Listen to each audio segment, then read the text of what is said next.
Okay, so I want to treat this like a dissection. This is going to be somewhat of like a psychological autopsy, you could call it. And I want to go back into the early days because I think the trajectory and the arc is extremely fascinating and intriguing. Um, because I do think Tate is a mercurial figure. I think he is a very clearly defined winner in a lot of aspects. And I think that the grassroots um, meteoric rise that he's had, I think he's tapped into the nature and the essence in many ways of being a man and what masculinity is. Um, However, I don't want any moral inclusion in what I'm about to share with you guys. In other words, this is my viewpoint, the way I see things from day one. Um, you know, Using sort of a patchwork way of going about it and dissecting it from my life experience combined with dealing with sharks and dealing with these sorts of personalities, these sort of folk hero, Nietzschean figures. So I want to begin, um, and again, I want to make it very clear. I have zero moral inclusion.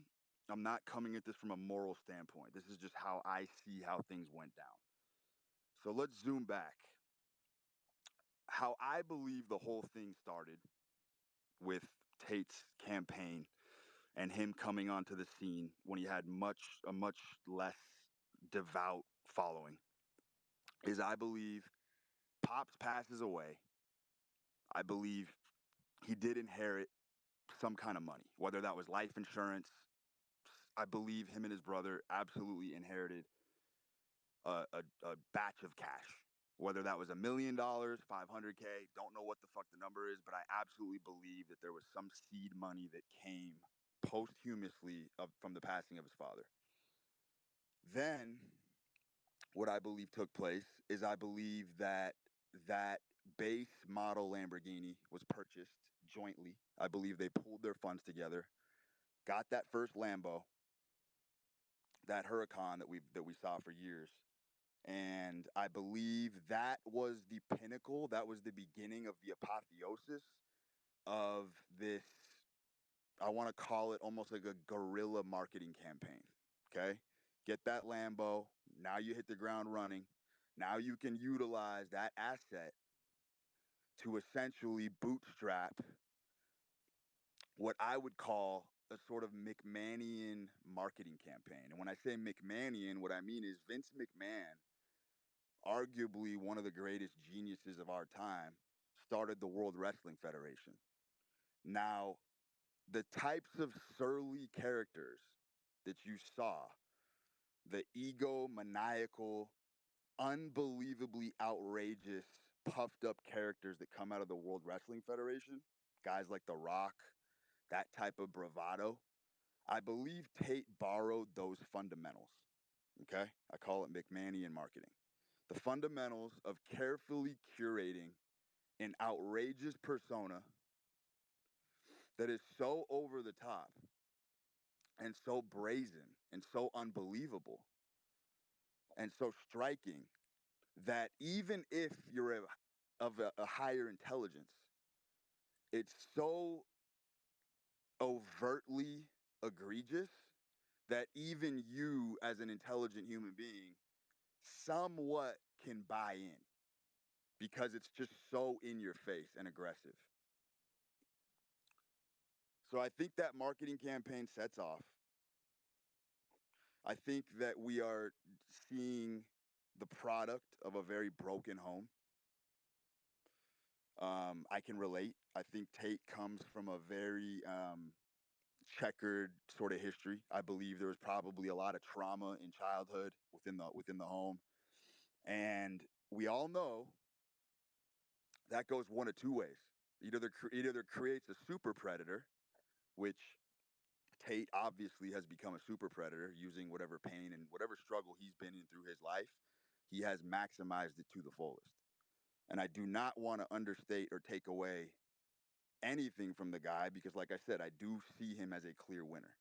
Now, Tate is most fascinating to me because he is in direct objection to Eastern mysticism and the Eastern teachings of passivity, removing desire, removing ego.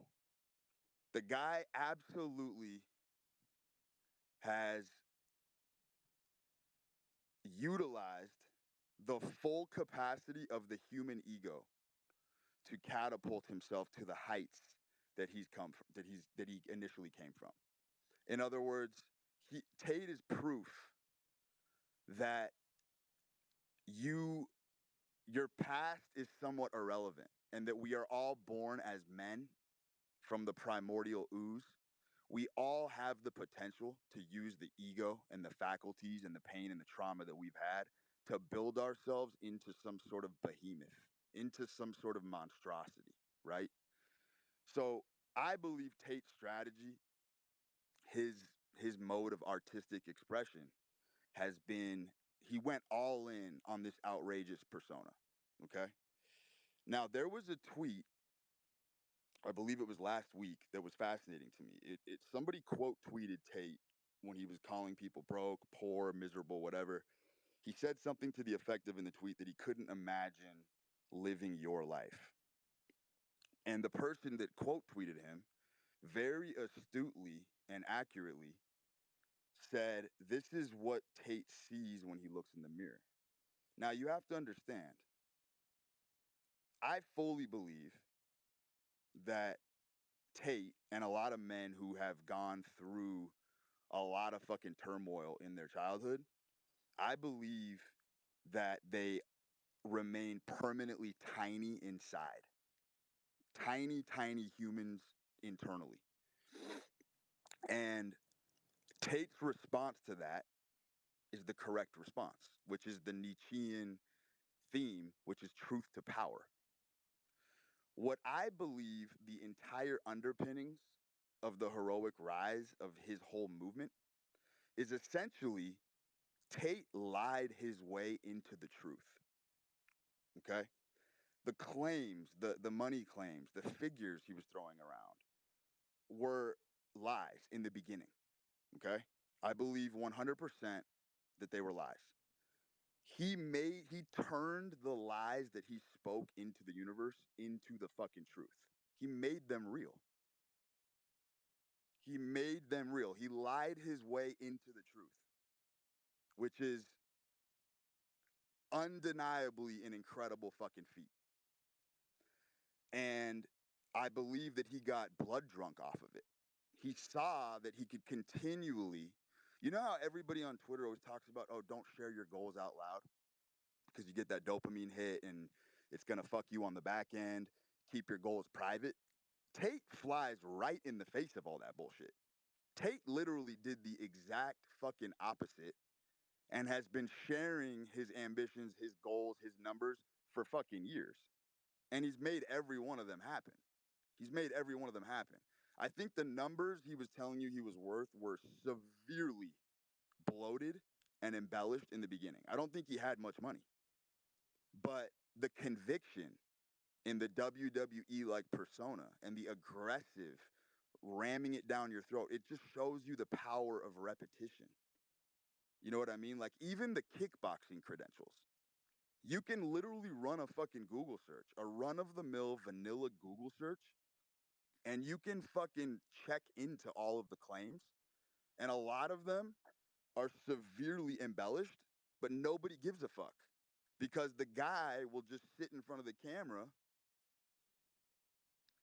and talk shit to you and essentially break you down and just repetitively tell you things are true that aren't true, right? Which is what the media does, which is what the government does, which is what all institutions that are pulling ruses is what they do. It's exactly what they do. And so I don't even want to call it nefarious because I don't think the intent is nefarious. I think we're dealing with a man who got a stranglehold over his demons and was spewing nonsense into the ether. And then I believe through action was making the shit come true. So who the fuck would not get drunk off of that, right? Because let's look at it this way. Every goal that you have as a man, fundamentally, every ambition that you have begins as a lie. When I said I was going to snatch 300 pounds, that was a lie when it first started. And then you make it real. You make your goals come true. You make your ambitions real. That's what it means to be a man, right?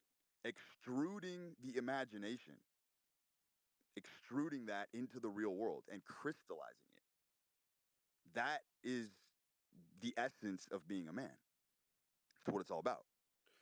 So you could technically, if you want to get into semantics, you could say that every goal that a man has is a fucking lie. And then the masculine imperative, and this is how you reverberate through history. This is how you change the future. This is why men are the bringers of the future. This is why the men are the harbingers, because we take the fantasies in our mind and we etch them in stone in the real world for eternity. And that's what Tate's been able to do, which is undeniably impressive. It's undeniable. Now, the other thing that you guys have to understand is that I don't give a fuck how tough you are. I don't give a fuck how badass you are. We all, as men, we all bleed red. We all fucking bleed red. And Tate, one of the most intriguing aspects of the persona that he's crafted is that he has led a lot of you to believe that he's an extraterrestrial. Okay, there's an element of extraterrestrialism here, where he has convinced a lot of you that he does not bleed red, that he's not fallible, that he doesn't have the same human interface or the same human experience that you have, which, if you're an intelligent man, you know is a crock of shit, right? We all feel fear. We all feel these things. He's done an incredible job. And this is why I talk about masculinity. This man has emotionally dominated himself day in and day out. I don't think you guys understand the level that some people are willing to go to win. And this man is the fucking poster boy for this shit. Like the lengths that that guy is willing to go to win would fucking make you do a backflip out of your chair. And I'm talking like all the little optics that you guys would think are real. Okay, this is just my opinion. Do you guys understand how easy it is to post a fucking dinner receipt for $30,000 in wine, $30,000 in food? Do you understand how easy anybody could do that, right? If I'm a regular at a restaurant, all I have to do is go up to the owner and have him print a fucking fake receipt that I could take a screenshot of and I could upload it to Twitter, and you would think that I had a $30,000 dinner. They could just fucking literally ring up a receipt. Now, the naive and the innocent will think I'm crazy for saying that somebody would go to those lengths to cultivate an image. But you're dead wrong. You're dead wrong. There are many men who, in order to maintain that identity, would go to those lengths. Now, that's not an indictment on Tate, but a lot of the things that have been posted on there could easily, very, very easily, with a tiny little bit of influence and power and gusto, there could be those underhanded gambits going on behind the scenes. You know what I'm saying? Like before this movement popped off, because the proportion of wealth and the numbers that were changing on the claims. For one day he was worth 10 million, then he was worth 60, then he was worth 150, then it was 50 again, then it was 80. The numbers were just and it was just proof that the guy was getting so high off of his own Kool-Aid because he was so brazen, and everybody was gonna feed at the trough off of anything that he was saying anyway. He didn't even have to keep the same fucking story. The guy could literally change his fucking story every fucking time and nobody would bat an eye. Right? Because it's that WWE, I'm the greatest, I'm the world champion, just constant bombardment of self reinforcement, which is incredibly powerful because very few people, very few people are capable of emotionally dominating themselves to that capacity. And here's the other key. You have to, like, Tate believed his own bullshit. He believed it. That's the whole like that's the last piece of the puzzle here. The guy wasn't just arbitrarily lying. He believed what he was saying is true because he believed down the road it would be true. There's a very clear distinction there. Very clear distinction there. And then, I mean, the car thing. None of those cars, if you know anything about cars, none of those cars have real European plates. You know what I mean? Like I've kicked around theories with some people that I'm close to who are very fucking sharp. Who the fuck knows where all those cars came from? Those cars could easily be fucking chic that he's fucking borrowing. That he could be storing those cars on a lot, using his house as a lot to store all those cars. Like people would say, oh, he's got $300 million in cars. Well, he's got $3 million in cars, but his house is worth 600 grand in Romania. That house is literally worth 600K. So the cars were always a lot higher net worth than the house he was living in, which, I mean, if you're making big money claims, is a massive red flag. If you have your wits about you and you're intelligent, like that's the first thing you'd put together. You'd be like, why is someone's fleet of cars more expensive than the house they're living in? Doesn't make much sense. Now, I want to talk about the identity maintenance, okay? Because this is a man who, when I talk about that persona that he crafted, right? That masculine armor, that mask. And this is why I disagree with the fucking Eastern teachings as well, is because they those teachings are about disarming you as a man. Fuck that. I think Tate has the appropriate response, right? Tate is somewhat of a cultural critic to a lot of these schools of thought. His whole shtick is about wearing that fucking masculine armor and wearing the mask until the bitter end. He ain't taking off the armor. He ain't taking off the mask. He's playing a character and he's gonna double down on that character until he's dead. Until he's fucking dead. That's just the bottom line. He's willing to die to protect that avatar that he created, which I don't give a fuck if you go to any sector. If you look at any winner, that's what they're doing. Any winner has an armor and a mask if you're a man. It's that simple. It's just that fucking simple. And these Eastern teachings of meditation, don't have desire, kill the ego, it's designed to disarm you. You are disarmed. You are neutered. You are castrated. Tate refused those teachings. He's in direct opposition of it. And he's shown you the power of the human spirit and the human ego. Do you understand the energy expenditure? The sheer volume of energy required to maintain the character that Tate was playing. I don't think the common person can even comprehend the amount of obsession and pathology it takes to uphold that 24 motherfucking 7. That dude is bolstering the ego and bolstering that persona because it's just been so goddamn effective. Now, there's consequences to this, obviously. Okay? This style comes with a tremendous amount of emotional pain that you have to ignore. It takes an incredible Herculean level of repression, stuffing down the emotions and repressing the way you really feel, and just absolutely, like I said before, emotionally dominating yourself that you're a winner. This guy's self talk has to be so violent internally, so fucking violent. I mean, the guy has pretty much waged intellectual violence against himself. Intellectual violence against himself in order to get himself and whip himself up into this frenzy where he's always turned on, always in that manic phase in front of the camera, flashy, flamboyant, puffed up. It's a 24-hour endeavor. And it's him. It's him. It's indistinguishable. That's the most incredible part about the whole fucking saga, is that it's indistinguishable. It gets to a point where he's shoveling so much coal into the furnace to be this person that he's not, that he actually is now that person. They're inseparable. He's killed off the old Tate. He's killed off the boy, the hurt boy, whatever the fuck you want to call it, whatever archetype. He's actually murdered. He's murdered the old self.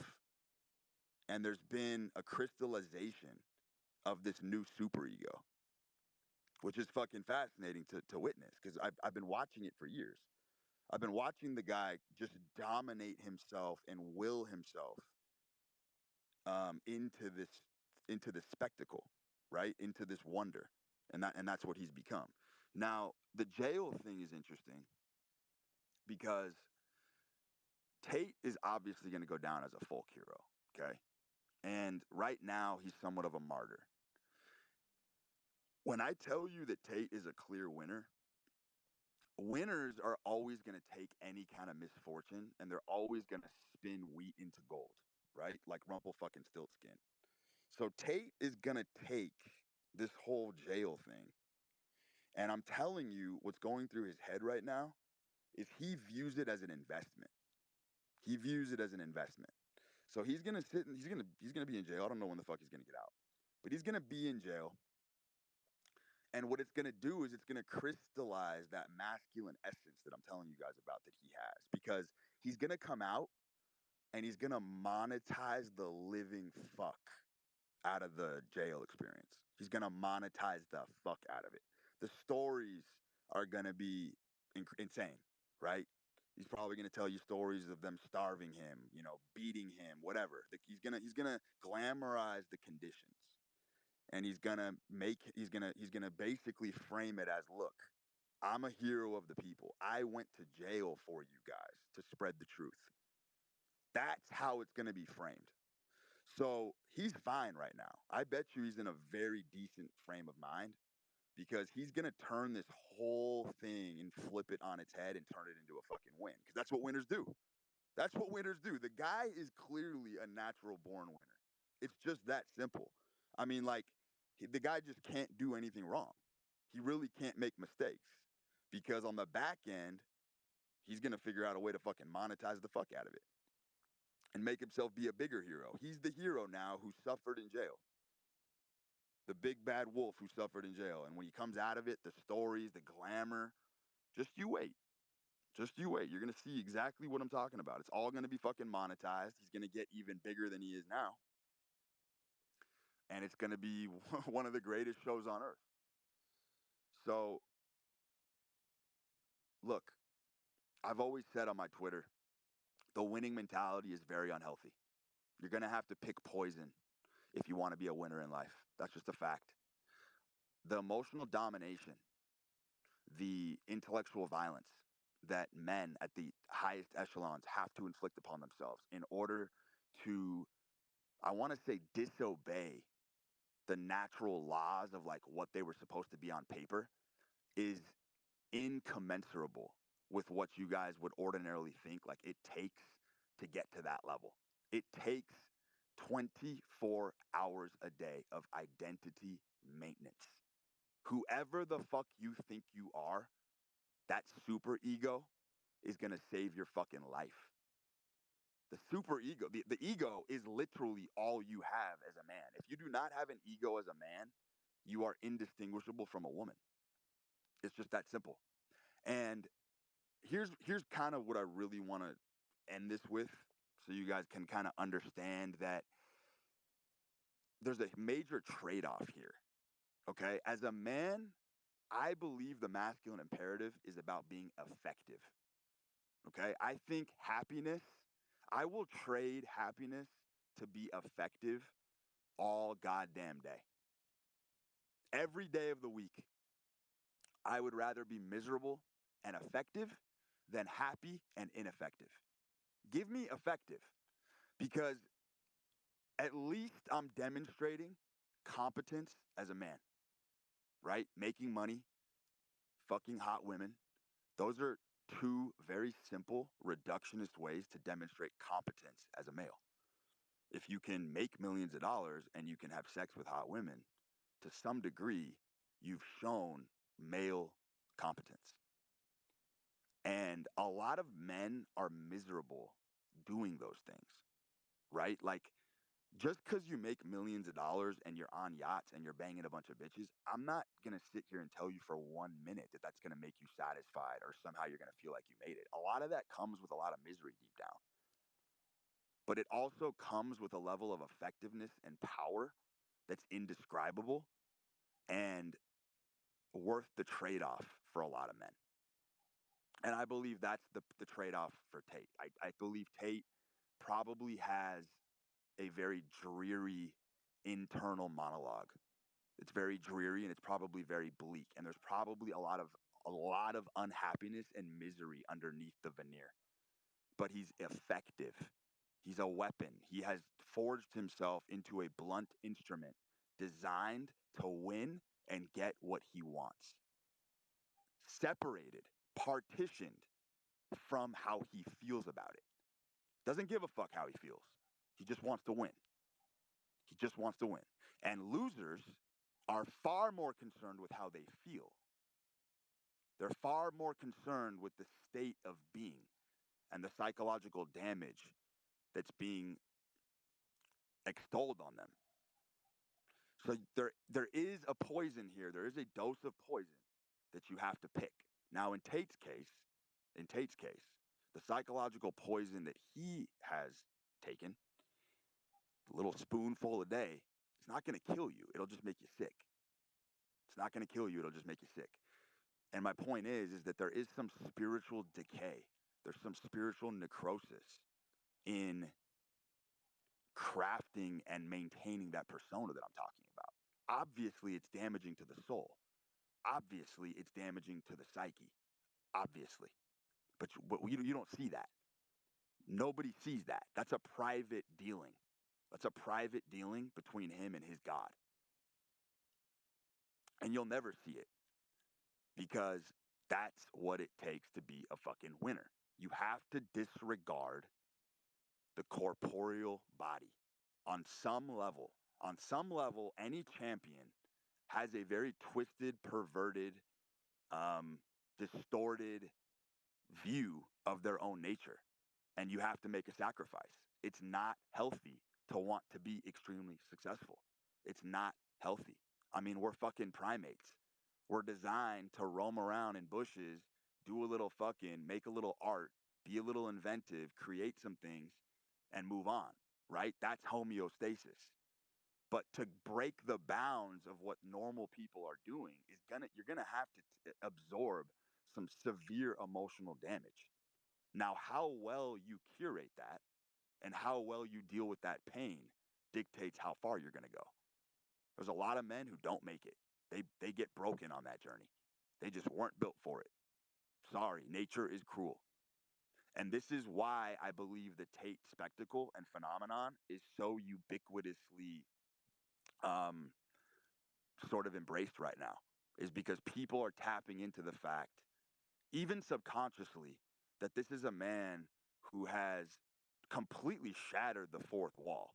I mean, he's completely annihilated um, just any sort of the mainstream idea of like how to get to success. He's taken a completely barbaric, off the road, hack and slash, rough and tumble type of approach of just 100% self bombarded self talk. I mean, that's it.